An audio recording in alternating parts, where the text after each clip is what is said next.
Good morning, all. I hope this is finding you all well and relatively sane after our weeks that seem like months of safer at home quarantine, virus safety, whatever we're calling it, whatever buzzword we're using these days.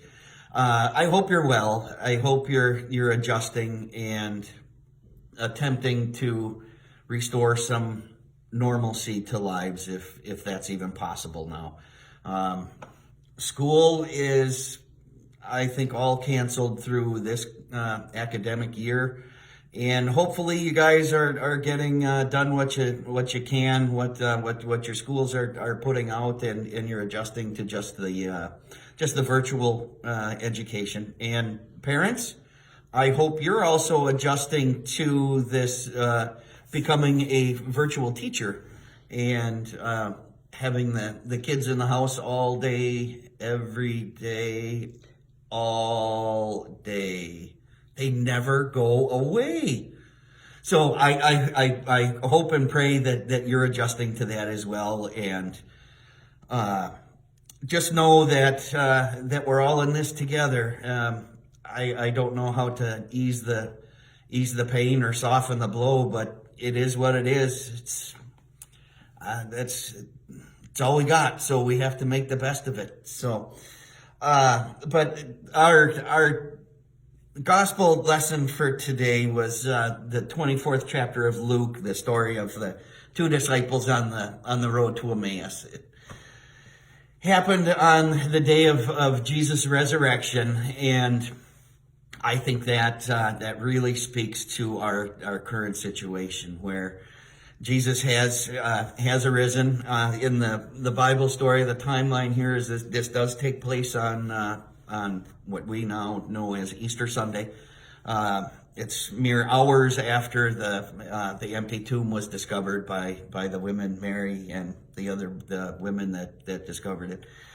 And these two disciples are walking along. They're on a journey. They're literally on a journey, but we are figuratively on a journey now. A journey to what in the world? Who knows? But we know that Jesus is with us because his first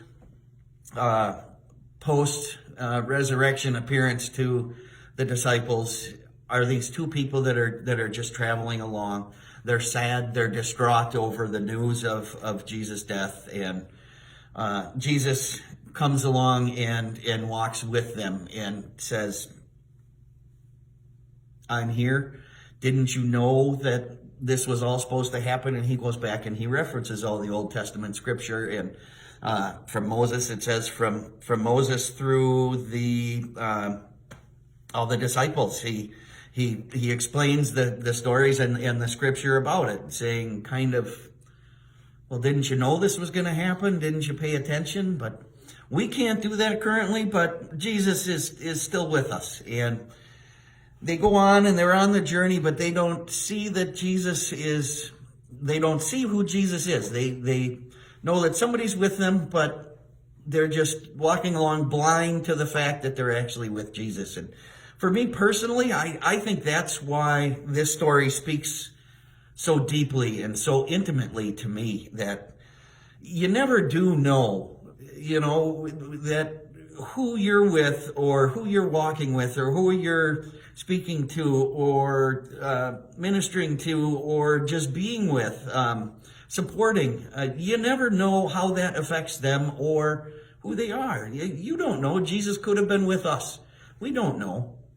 And to me, that's one of the great mysteries that of the risen Christ. We just don't know what and where he is, and he could be right with us. So that's, to me, I really can't put it into words any more than that. Other than that's how it is to me. You never truly know who you are. You could be with someone that needs it, and you don't know, but it could just be an offhand comment that we make or a simple conversation that we have that could really affect someone in the way that this encounter for the disciples, it affected them.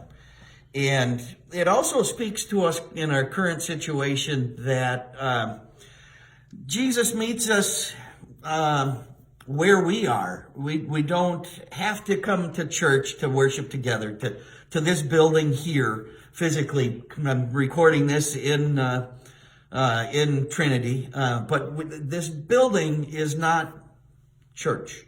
This is the church building, but we are all church. Everybody watching this, Pastor Denise is filming this. She's with us. My daughter Mary is here, and Pastor's daughter is here as well. We're a church. You as your family members and your family group are the church. Every member of Trinity and every person in the world is church. We don't have to meet physically in this building. I think we tend to get a little caught up in that, where being church or worshiping doesn't just mean going to the building once a week for an hour and then going home.